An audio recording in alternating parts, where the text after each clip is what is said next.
नमस्कार, एक बार फिर से आप सभी लोगों का स्वागत हमारे इस channel English with BK sir में।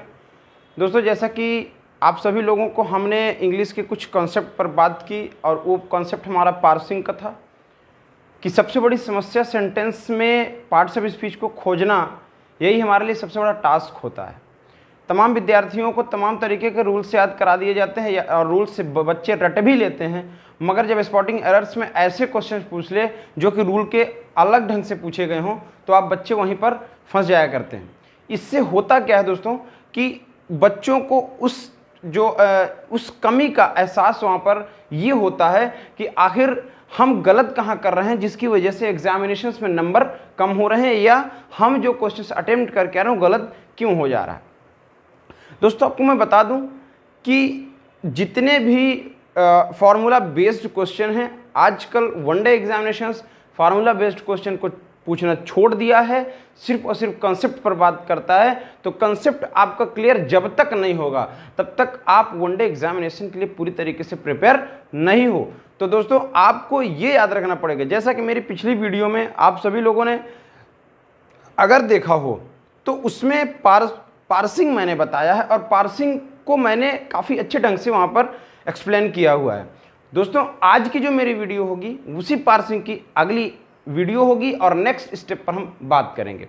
हमने उस दिन बात किया कि किस तरीके से पार्ट्स ऑफ स्पीच को हम लोग फाइंड आउट करते हैं लिखे हुए सेंटेंस में, अगर हमें फॉर्मूला बेस्ड नहीं दिया है क्वेश्चन तब।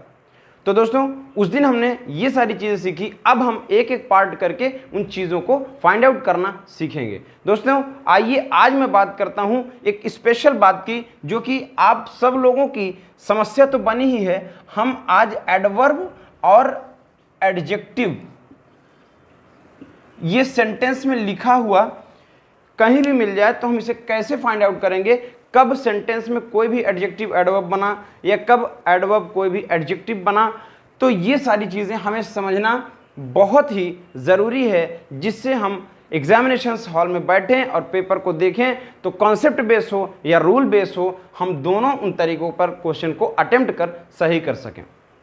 तो दोस्तों, आइए हम बात करते हैं एडवर्ब और एडजेक्टिव की। जैसा कि आप सभी लोगों को पता है कि एडवर्ब है क्या, एडवर्ब की डेफिनेशन क्या होती है, एडवर्ब के पार्ट क्या होते हैं, एडजेक्टिव्स क्या होते हैं, एडजेक्टिव के पार्ट्स क्या होते हैं, आप सबको ये बेसिक पता है। दोस्तों, हमें सिर्फ और सिर्फ इनके कॉन्सेप्ट पर बात करना है कि किस सेंटेंस में किस जगह पर इनकी जो प्लेसमेंट है, किस जगह पर ये होते हैं तो ये एडवर्ब कहलाते हैं, किस जगह पर होते हैं तो एडजेक्टिव कहलाते हैं। दोस्तों, आपको मैं बता दूं कि एडवर्ब की अगर हम बात करें तो एडवर्ब की अगर बात करें तो एडवर्ब हम लोगों को पढ़ना जो होता है वो तीन ये चीज़ों को लेके चलता है। अगर इसकी डेफिनेशन की बात करें तो ये एडजेक्टिव को भी क्वालिफाई करता है, एडवर्ब को क्वालिफाई करता है और ये वर्ब को भी क्वालिफाई करता है। एडवर्ब तीन उन पार्ट्स ऑफ स्पीच को क्वालिफाई करता है, एडजेक्टिव, एडवर्ब और खुद वर्ब को क्वालिफाई करता है। अगर एडजेक्टिव की बात करें तो एडजेक्टिव सिर्फ और सिर्फ नाउन और प्रोनाउन को ही क्वालिफाई करता है, ठीक है ना। अब इसके बाद अगर हम बात करें कि आखिर इसका जस्टिफिकेशन कहाँ से हो सकता है। सेंटेंस लिखता हूं दोस्त, उसको देखिएगा ध्यान से।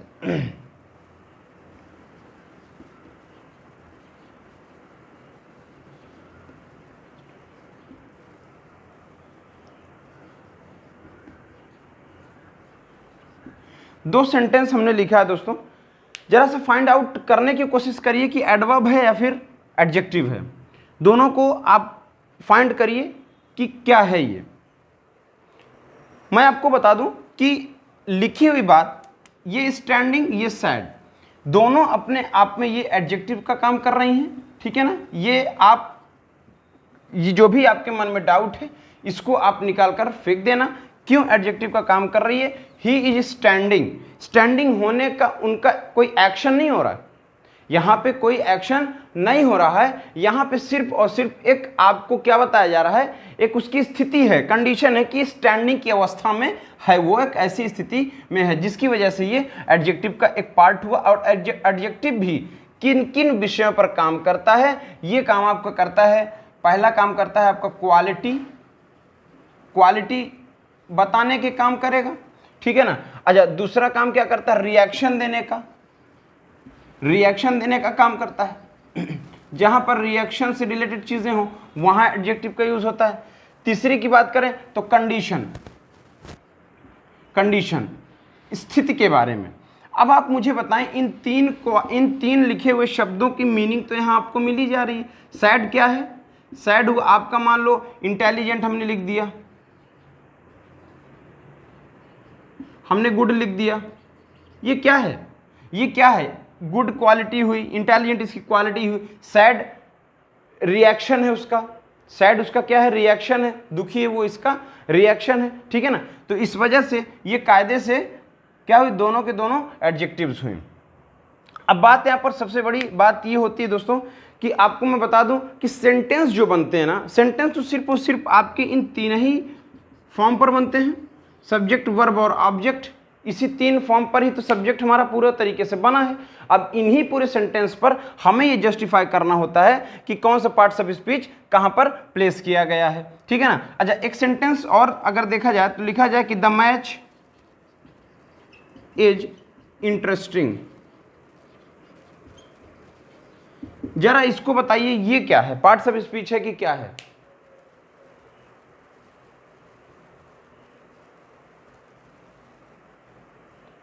दोस्तों आपको बता दूं कि पार्ट्स ऑफ स्पीच को समझना और साथ ही साथ उसकी प्लेस की बात को समझना, इंटरेस्टिंग क्या है? इंटरेस्टिंग क्या है जरा बताइए। ये क्या कोई एक्शन हो रहा है? यहां पर कोई एक्शन हो रहा है क्या? ये यहां पर एक रिएक्शन है, इसका एक रिएक्शन है, इसी वजह से ये एडजेक्टिव हुआ। अब बात यहां पर आती है कि भाई पहले नाउन तो बाद में लिखा नहीं है, तो हम जस्टिफिकेशन की बात हुई थी कि नाउन के जस्ट पहले हम एडजेक्टिव लिखते हैं। मेरे दोस्त बात एक ही होती है कि आप जो यहां पर यूज कर रहे हो ना, वो आप उस लेवल पर भी हमें समझना है, इस लेवल पर भी हमें समझना है। आयोग क्वेश्चन बनाता है, हम लोगों को ये फॉर्मूला बताया जाता है, इसके पहले ये तब एडजेक्टिव, मगर ये चीज भी हमें समझना पड़ेगा, ठीक है ना। अब यहां पर अगर देखा जाए तो एडजेक्टिव के साथ दो तरीके की समस्या होती है। There are two types of problem.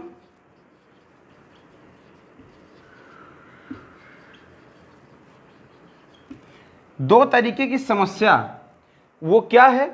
दो तरीके की समस्या हमें समझना है, जिसे हम कहते हैं प्लेसमेंट और फॉर्म। हमें एडजेक्टिव की प्लेसमेंट और एडजेक्टिव के फॉर्म्स को समझना जरूरी है।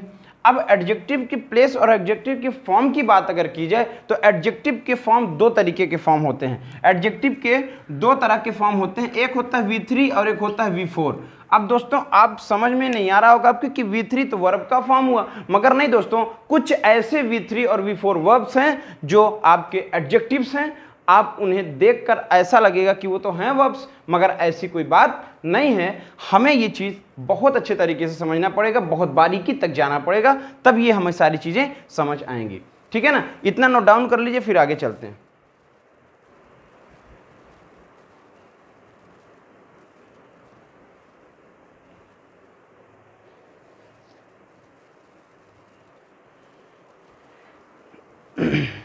दोस्तों कभी कभी आप लोगों ने नोटिस किया होगा कि हम लोगों को कुछ एडजेक्टिव के एट्रीब्यूट्स भी मिल जाते हैं, ठीक है, कुछ एट्रीब्यूट्स भी मिलते हैं।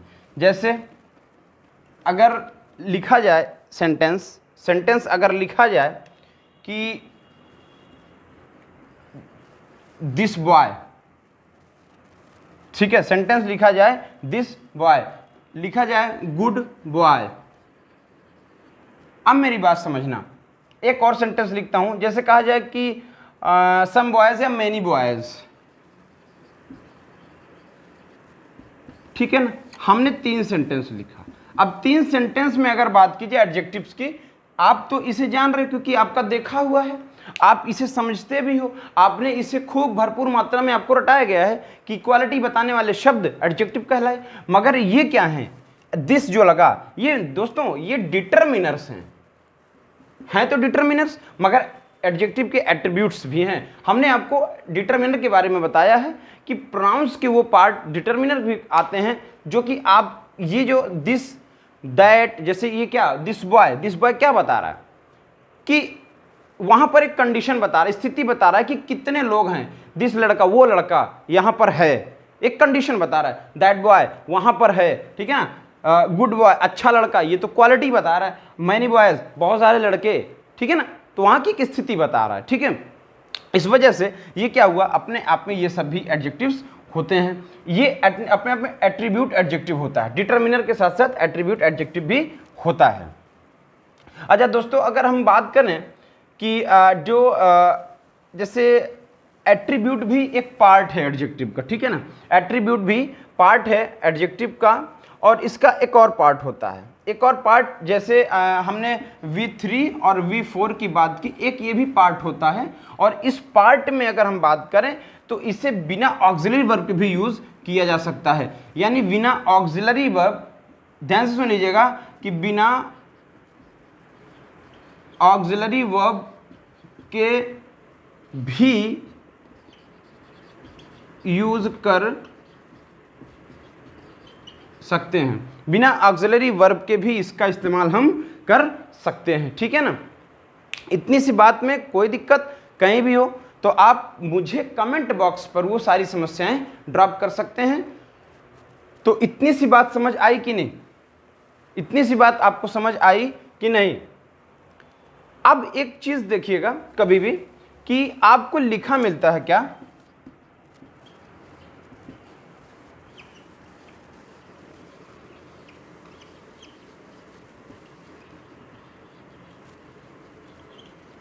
India is a developing country.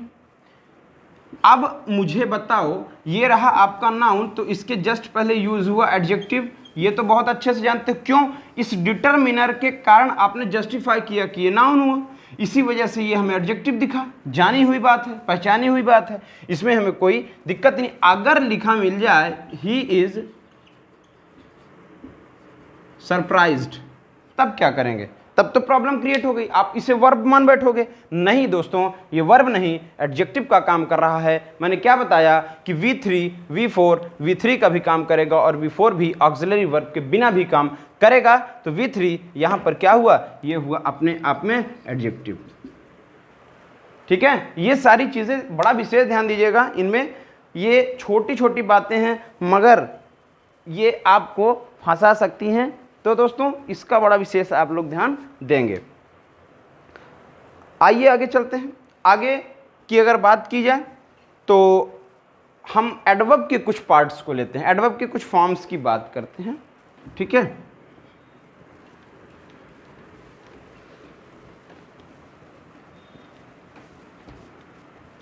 Adverb के फॉर्म की अगर बात की जाए तो एडवर्ब अपने आप में एडजेक्टिव को क्वालिफाई करता है, एडवर्ब को क्वालिफाई करता है और वर्ब को भी क्वालिफाई करता ही करता है। अब आइए देखते हैं इसके कुछ फॉर्म्स की एक क्वेश्चन के साथ। I am only too happy to come here. अब इसमें अगर हम कहें तो एडजेक्टिव और एडवर्ब खोजने की बात अगर की जाए, ठीक है ना। अब ये जो हैप्पी शब्द लिखा है ये हुआ आपका एडजेक्टिव, बोलो हाँ, बोलो। तो एडजेक्टिव को क्वालिफाई करने वाली चीज एडवर्ब, बोलो हाँ। तो ये ओनली लिखा शब्द भी अपने आप में एडवर्ब होगा, क्यों, क्योंकि एडवर्ब भी एक एडवर्ब को भी क्वालिफाई करेगा, एक एडवर्ब को भी क्वालिफाई करेगा, इसलिए ये ओनली शब्द अपने आप में हुआ क्या, एडवर्ब हुआ। तो दोस्तों आपको सिर्फ और सिर्फ कॉन्सेप्ट को माइंड में रखना है, दिमाग में आपको ये बनाना है, प्रैक्टिस करना, जितना प्रैक्टिस आप करोगे उतना ही आपके साथ ये सबसे ज़्यादा बनता नजर आएगा। आइए आगे चलते हैं। अब यहाँ पर हमें जो फॉर्म की बात है, इसके एडवर्ब के फॉर्म की बात है, तो एडवर्ब के जो फॉर्म्स होते हैं ना, 4 तरह के होते हैं, जिनमें कहा जाए टाइम, प्लेस, और आपके मान के चलिए मैनर, और एक आपका मान के चलें फ्रीक्वेंसी। आपकी 4 फॉर्म्स हुए, और दूसरा एक फॉर्म और है इसका दूसरा एक फॉर्म है जिसे हमने क्या कहा, हमने उसे कहा एडजेक्टिव के साथ ly लगना।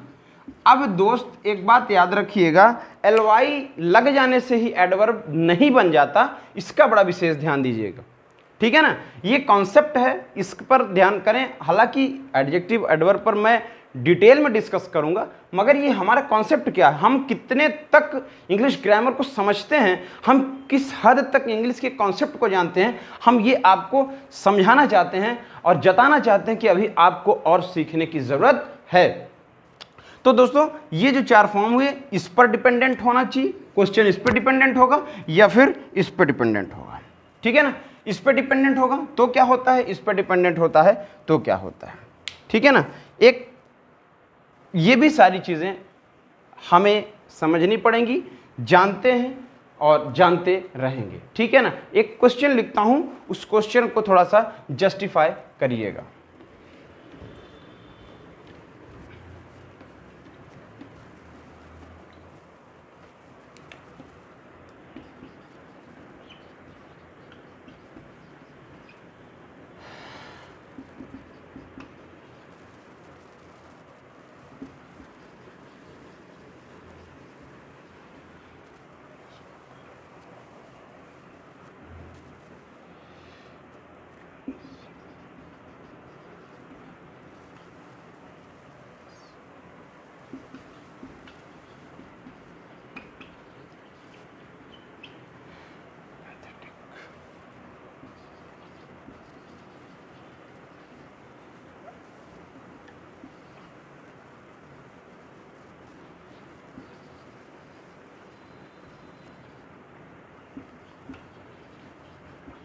लिखिए क्वेश्चन में, जरा सा एडवर्ब फाइंड करिए भैया, एडवर्ब फाइंड करिए।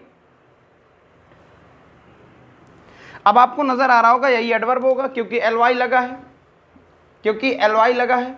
बात वो नहीं भैया, अगर ये आपका नाउन है तो इसके जस्ट पहले ये एडजेक्टिव काम कर रहा है। लिखे हुए सभी तरह के शब्द में ly लगने के बाद एडवर्ब नहीं बनता, यही आपको कॉन्सेप्ट समझना पड़ेगा। और तमाम शब्द हैं उन्हें आपको समझना और याद करना पड़ेगा। दोस्तों इतना आप जान लें कि एल्डर का मतलब होता है क्या, पुराना या ओल्ड एज से मतलब है एल्डर का मतलब, ठीक है ना। एल्डर शब्द हुआ, ये आपका क्या हुआ, डिग्री हुई एडजेक्टिव की एक, ठीक है। उसके बाद अगर हम इसकी बात करें तो इसका मतलब एल्डरली का मतलब है उम्र दराज से, ठीक है ना।